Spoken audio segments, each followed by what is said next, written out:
Hello, everyone. So today I'm going to do a video about a dream that I had in 2022 about a friend of mine, a previous friend who was homosexual.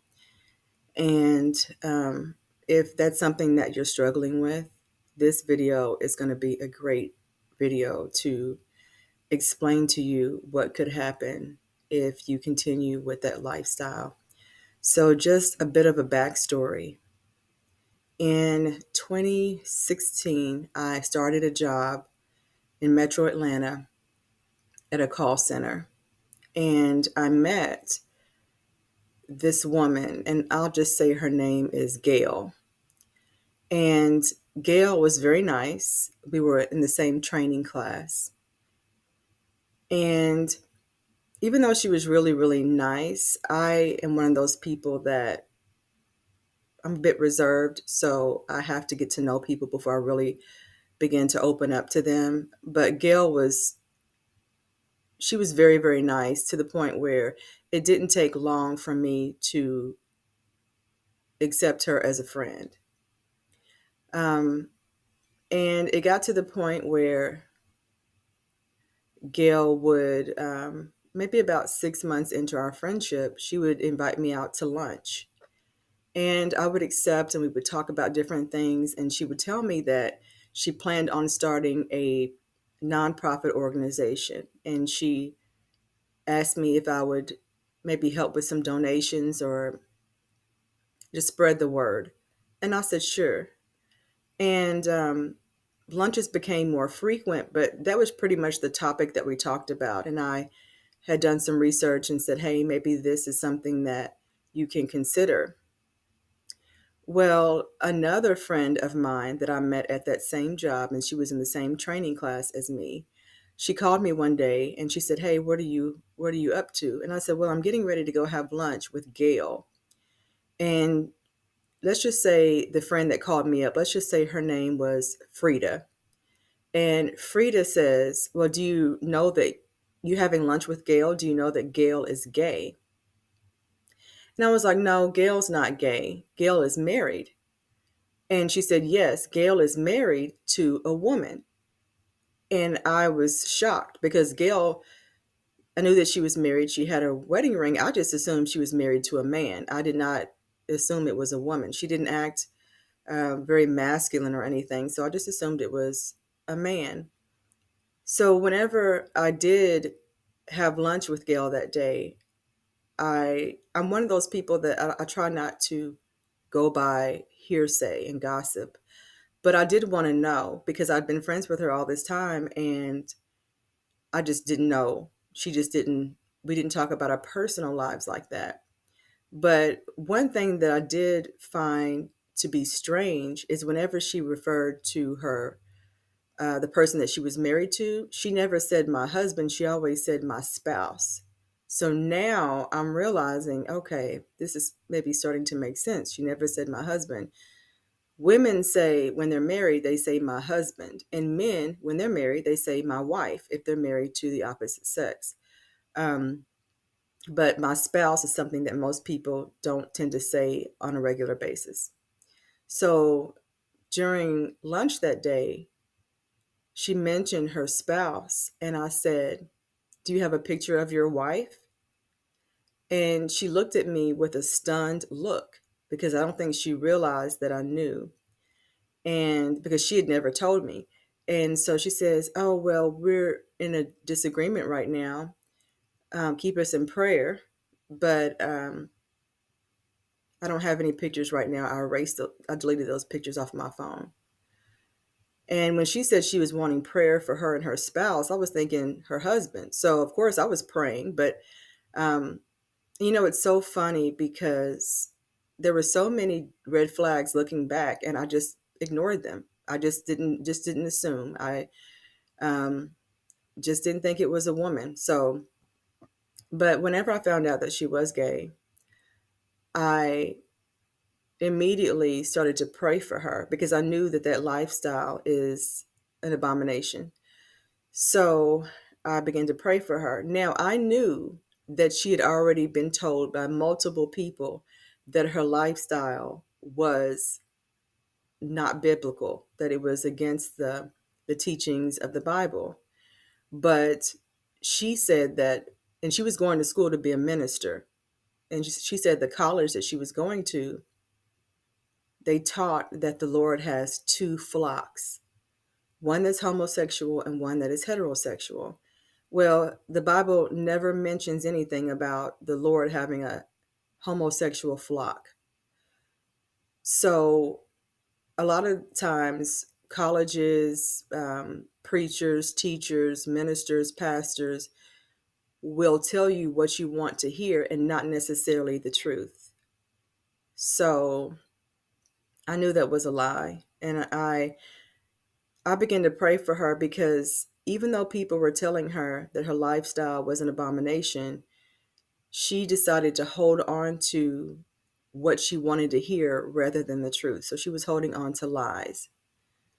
And I asked the Lord what I needed to do in the situation, because she was an amazing friend. I hadn't found a friend like that in a very long time. And I really loved her friendship. And so I prayed to the Lord. I said, what do I need to do to help my friend? Is there anything that I can do?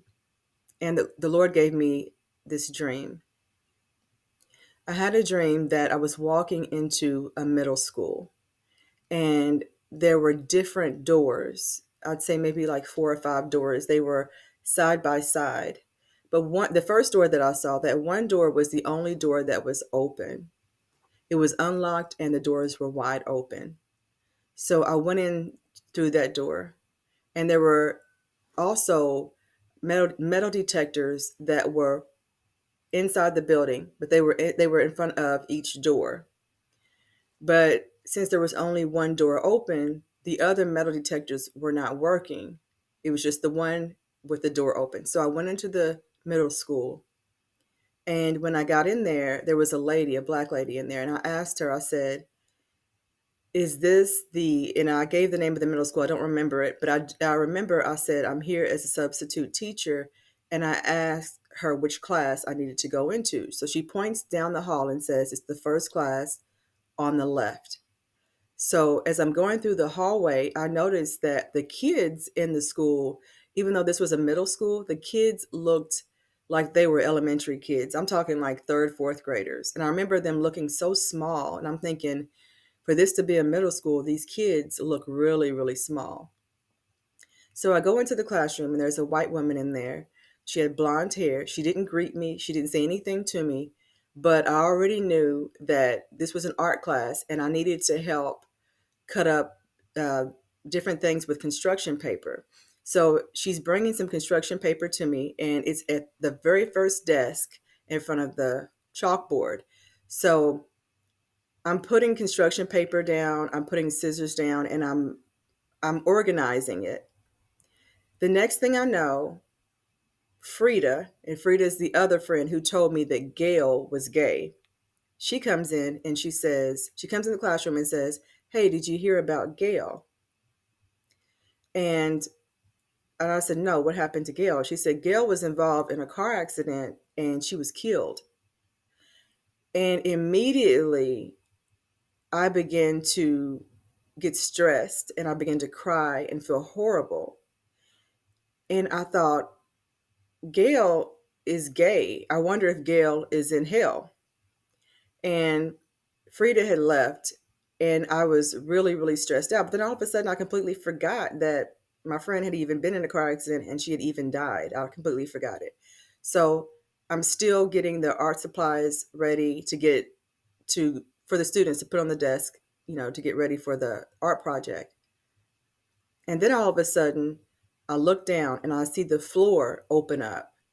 And when the floor opened up, I saw my friend Gail in the floor, and there was a hole in the floor. There were 3 men that were around her. There was one man and I'm looking down, and I see that there's one man to my left, she's in the middle, and then there are 2 men on my right as I'm looking down into the floor. I don't remember what that third man looked like, but one of the men on the right, in front of that third man, he was a Native American. He had some type of band around his head, and I believe it was a feather sticking out of that band. He had his hair was, it looked like it was parted in the middle, and up at the top was pinned up in some type of braid, some braided style, and it was long, very long, and black and straight. And then the other man that was to my left, he was the ringleader, and he looked like he may have been biracial, but he looked more white, and he had, I guess, Afro-Cuban hair, very, very thick, coarse, and you could tell it had a curl pattern to it, and it was cut short. And he was the one who was in charge.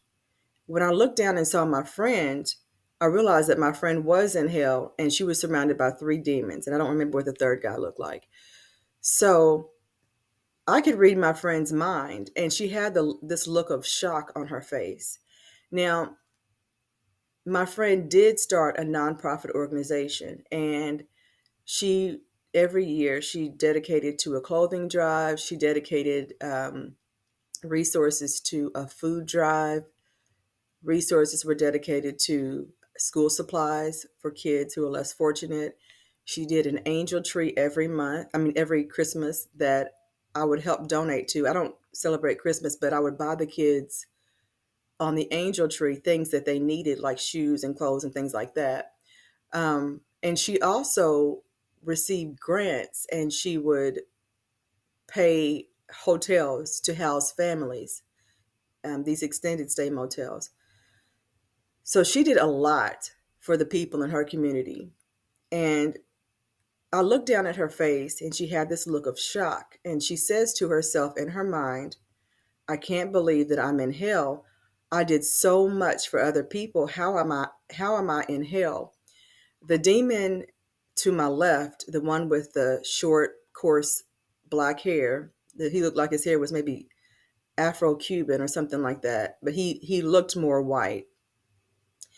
He says to her in her mind, so they're speaking telepathically to each other, and he says to her, obedience is better than sacrifice. So he quoted a biblical scripture. Now, these three men were demons, and they look like humans.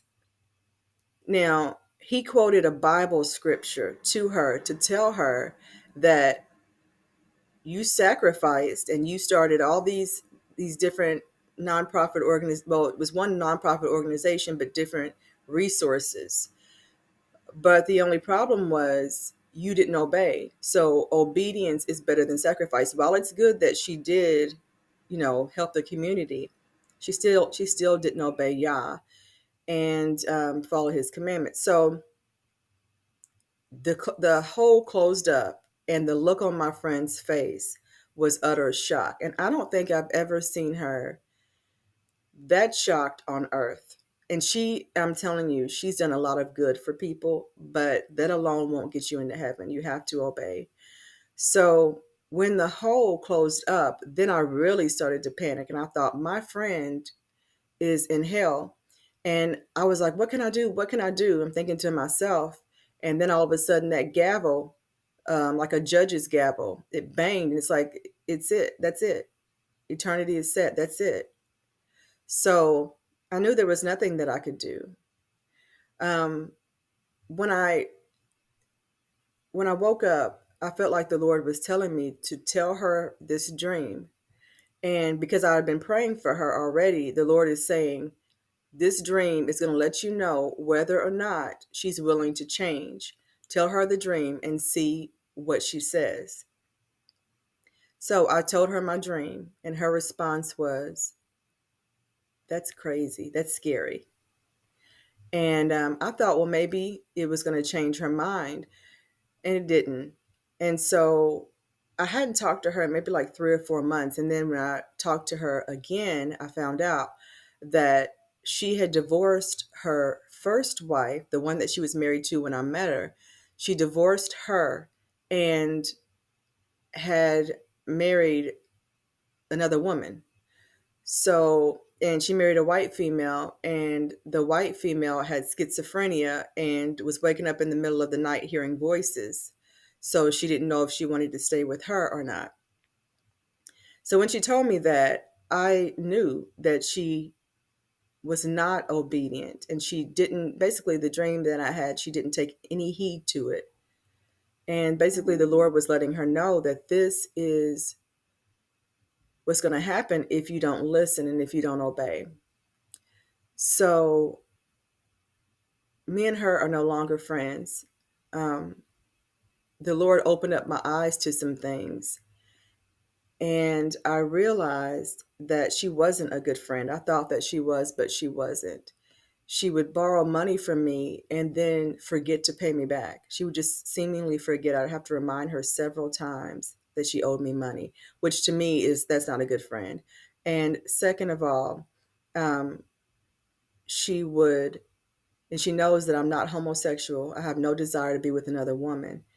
And she would say, "Hey, I have a female friend who's looking for a friend.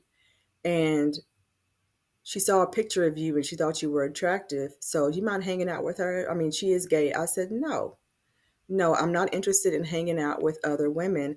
I don't know her. She's gay and she saw a picture of me and thought I was attractive." Like, when you establish a friendship with someone, you don't do it based on how attractive they are. You do it based on what type of person they are. So that right there was, and she did it. She did it twice. I told her not to do that. She did it a second time, and I felt like she was trying to initiate me into her lifestyle.